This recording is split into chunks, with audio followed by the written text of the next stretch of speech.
Hello friends, मैं Sumit Kumar successful outcome में आपका स्वागत करते हैं। फ्रेंड्स, आज हम पढ़ेंगे प्रमुख अधिगम एवं आवश्यकता वाले बच्चों के बारे में कि प्रमुख अधिगम और आवश्यकता क्या होता है, उसे क्या कहते हैं।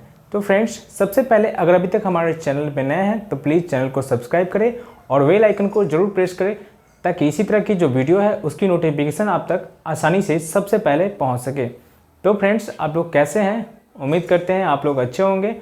और अभी जो हालात है, अभी जो सिचुएशन है, जो देश में पूरे जो है स्थितियां पैदा हुई है, उससे आप जूझ रहे होंगे। तो आप जो है अपने आप को सुरक्षित रखें, सोशल डिस्टेंसिंग का फॉलो करें और इस बीच में जो है पढ़ाई भी लगातार जारी रखें, क्योंकि परिस्थितियां जैसे ही अनुकूल होगी वैसे ही आपका जो है जो भी पेपर आपका नहीं हुआ है वो ले लिया जाएगा। तो फ्रेंड्स, पढ़ाई जो है जारी रखें, क्योंकि एग्ज़ाम जो है आपका थोड़ा देर लगेगा, लेट से होगा, लेकिन एग्ज़ाम होना ज़रूर है। तो फिर आइए देखते हैं। सबसे पहले अगर अभी तक हमारे चैनल पर नए हैं तो चैनल को सब्सक्राइब भी कर दीजिएगा। ओके, तो आइए देखते हैं प्रमुख अधिगम आवश्यकता विकार जो है क्या, कौन कौन से होते हैं और उसे किस नाम से भी हम जानते हैं। तो प्रमुख अधिगम आवश्यकता है जिसे हम इंग्लिश में लर्निंग डिसेबिलिटी कह सकते हैं। तो फ्रेंड्स, आइए देखते हैं। सबसे पहला हमारा विकार है पढ़ने संबंधी विकार। पढ़ने संबंधी विकार या उसे पठन विकार भी आप कह सकते हैं। उसे हम डिसलेक्सिया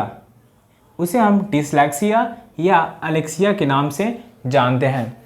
जिन बच्चों में जो है पढ़ने संबंधी विकार यानी जिन्हें लेटर्स पढ़ने में प्रॉब्लम होती है, बहुत सारी जो है परेशानियां होती है, जो सही से उच्चारण नहीं कर पाते, उन्हें जो है कुछ लेटर्स में उल्टा सुल्टा जो है पढ़ देते हैं, जैसे क को अ, ख को ग, इस तरह से जो है वो उनमें विकार आता है, कुछ सेंटेंस वो सही से बोल नहीं पाते।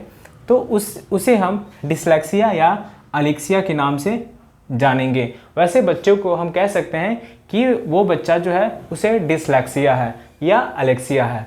ठीक है, उसके बाद हम देखेंगे मानसिक विकार जिन्हें जो है मानसिक विकार है, उसे हम, जिन बच्चों में मानसिक डिसेबिलिटी है उन्हें हम डिसलेक्सिया के नाम से जानेंगे। जैसे किसी बच्चों में जो है मानसिक रूप से चिंतन करने की, सोचने की, तर्क करने की उनमें जो है शक्ति नहीं है, उसे हम मानसिक विकार कह सकते हैं या उसे हम डिसलेक्सिया के नाम से जानते हैं। ठीक है, उसके बाद नेक्स्ट देखेंगे हम डिसेबिलिटी आपका है सीखने संबंधी विकार। उसे हम जो है एलेक्सिया के नाम से भी जानते हैं या एलेक्सिया उसे कह सकते हैं।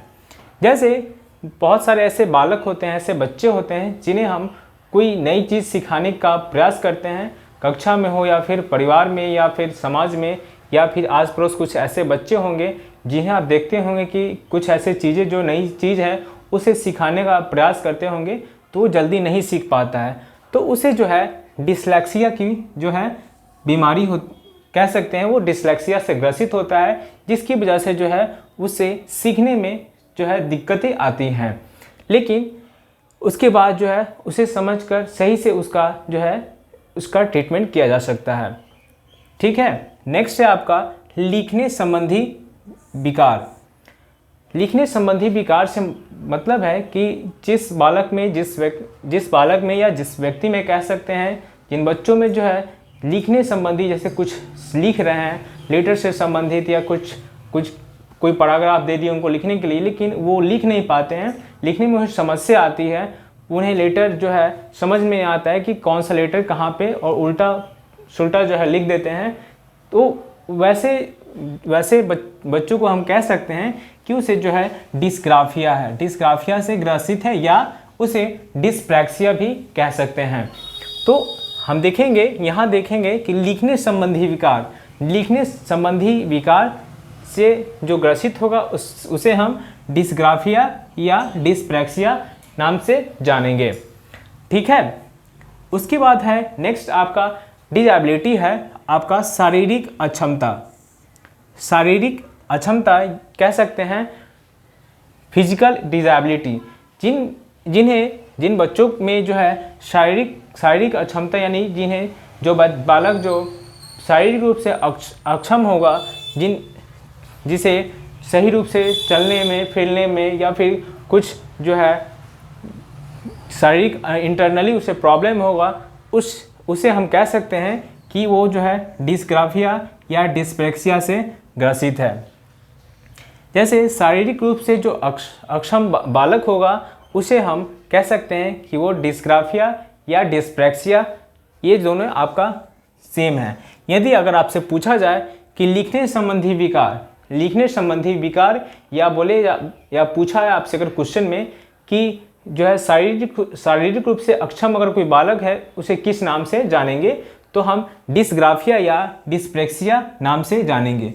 तो ये दोनों को थोड़ा सा देखेंगे, ये दोनों कॉमन है, ठीक है। उसके बाद देखेंगे हम कि सूक्ष्म गति कौशल में अक्षमता या गति कौशल का विकार, जैसे चलना, कूदना, उछलना, गेंद फेंकना या पकड़ना।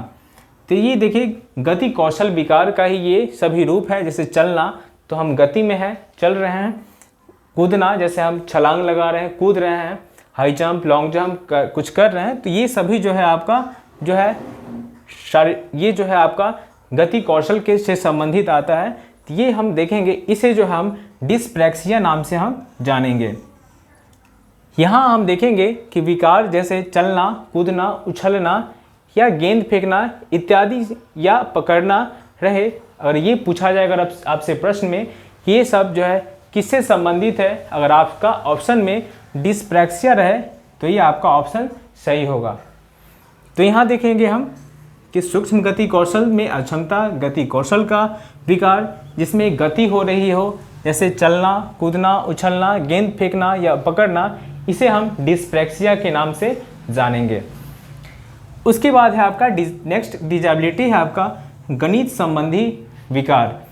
मैथमेटिकल डिसेबिलिटी जिन बच्चों में होती है उसे हम जो है डिसकैल्कुलिया, वर्बल डिसकैल्कुलिया, लैक्सिकल डिसकैल्कुलिया इस नाम से हम जानते हैं।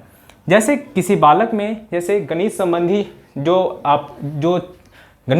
जो प्रश्न होते हैं उसमें कुछ चिन्ह होते हैं, उसे समझने में परेशानी होती है, दिक्कत होती है। जैसे प्लस का जो है वो अगर किसी बालक को अगर दिया जाए प्रश्न कि आप ये प्लस का आप ये इसको सॉल्व करो, और वो प्लस को अगर मल्टीप्लाई करता है तो इसका मतलब है कि उसे गणित संबंधी विकार है, उसे चिन्ह समझने में दिक्कत आ रही है। तो वैसे बच्चों को हम कह सकते हैं कि उसे जो है डिसकैल्कुलिया या वर्बल डिसकैल्कुलिया या लैक्सिकल डिसकैल्कुलिया इससे ग्रसित है। नेक्स्ट देखेंगे हम, नेक्स्ट डिसेबिलिटी हम देखेंगे मानसिक तनाव। जैसे किसी बालक में किसी चीज़ को लेकर, किसी बात को लेकर वो जो है मानसिक रूप से वो तनाव में है, वैसे बच्चों को हम कह सकते हैं कि वो है डिस्थीमिया से ग्रसित है। जैसे किसी बालक को जो है किसी बात को लेकर वो तनाव में चला जाता है, तनाव में रहता है कभी कभी, तो वैसे बच्चों को हम डिस्थीमिया से ग्रसित कह सकते हैं कि वो बालक जो है डिस्थीमिया से ग्रसित है।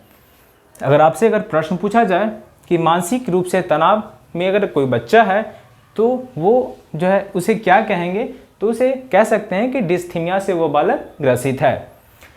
उसके बाद देखेंगे हम सोने संबंधी विकार से हमारा मतलब है कि जैसे किसी व्यक्ति को, किसी बच्चे की, किसी बालक को जो है अगर सोने में अगर परेशानी आ रही है, नींद नहीं आ रही है, नींद की कमी हो रही है, उन्हें जो है काफ़ी लंबे समय से जो सोने में प्रॉब्लम हो रही है, तो हम कह सकते हैं कि उन्हें जो है इंसोमेनिया, यानी उन्हें जिन बालक में जो सोने की समस्या है, नींद नहीं आना, परेशान होना, नींद काफ़ी समय से जो है काफ़ी लेट से आना, तो वैसे बच्चे को हम कह सकते हैं कि वो जो है इंसोमेनिया से वो ग्रसित है।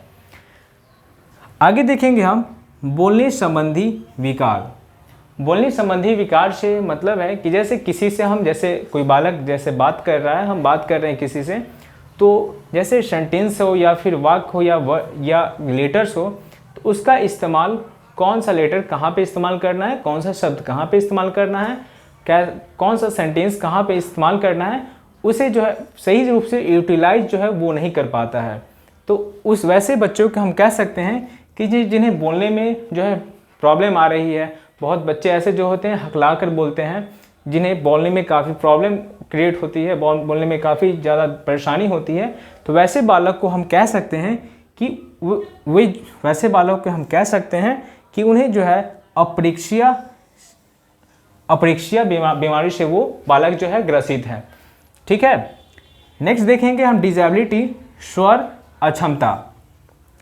स्वर अक्षमता जिसे हम डिस्फोनिया नाम से हम जानते हैं, जिन बालक में स्वर जो है किसी स्वर को बोलने में जो है परेशानी आ रही है, तो वैसे बालक को हम कह सकते हैं कि वो डिस्फोनिया से ग्रसित है। जैसे किसी बालक को जो है कोई स्वर बोल रहा है, कोई वर्ड बोल रहा है, तो उसे उस वर्ड को बोलने में काफ़ी ज़्यादा प्रॉब्लम आ रही है, तो वैसे बालक को जो हम कह सकते हैं कि वो डिस्फोनिया बीमारी से वो ग्रसित है। आगे देखेंगे हम मौखिक रूप से सीखने में अक्षमता। जैसे हम बहुत सारे ऐसे क्लास में जैसे बुक का इस्तेमाल करते हैं और बच्चे को बोलते हैं कि आज जो है ओरल क्लास होगी, बहुत सारे जो है क्वेश्चंस आप पूछते हैं क्लास में। वैसे कुछ ऐसे बालक होते हैं क्लास में, वैसे कक्षा में कुछ ऐसे बालक होते हैं जिन्हें जो है बोलकर जो है सीखने में, सुनकर सीखने में जो है काफ़ी ज़्यादा जो है मौखिक रूप से सीखने में जो है काफ़ी ज़्यादा उन्हें प्रॉब्लम आती है। वो बोलते नहीं सर आप लिख कर मुझे बताओ तब मुझे समझ में आएगा, ऐसे समझ नहीं आ रहा। तो वैसे बच्चे को हम कह सकते हैं कि वो जो है अफेजिया से ग्रसित है। वैसे बालक जिन्हें बोलकर या सुनकर जो है मौखिक रूप से जो है वो सीख नहीं पाते हैं, या क्लास में, कक्षा में या फिर घर पे अगर कुछ उनसे बात कर रहा है, कुछ बातें कर रहा है, कुछ शेयर कर रहा है, कुछ उन्हें टीचिंग करा रहा है, तो वैसे बालक जो है वो चीज़ सीख नहीं पाते हैं। तो वैसे बालक को हम कह सकते हैं कि वो जो है अफेजिया से ग्रसित है। तो ये आपका जो है ये मुख्य रूप से जो है ये आपका जो है टोटली लर्निंग डिसेबिलिटी है, जो काफ़ी ज़्यादा इम्पोर्टेंट है। ये आपका एग्ज़ाम में जो है सीटेट के पेपर में जो है आपका 3 नंबर का जो है आपका इससे निश्चित रूप से इस टॉपिक से आपका पूछेगा। तो इसको आप 1 से 2 बार अच्छे से पढ़ लीजिए, और अगर इसका लेना चाहते हैं ये स्क्रीनशॉट ले सकते हैं आप, लंबे समय के लिए आपके पास सुरक्षित रहेगा। और इसका अगर PDF में लेना चाहते हो तो हमारे टेलीग्राम चैनल सक्सेसफुल आउटकम से आप जुड़ सकते हैं, जहाँ पे आपका इसका PDF के रूप में मिल जाएगा। तो फिर मिलते हैं आपसे नेक्स्ट वीडियो पे। Thank you, take care. अगर अभी तक हमारे चैनल पर नए हैं तो प्लीज़ चैनल को सब्सक्राइब कर दो। फिर मिलते हैं आपसे, ओके।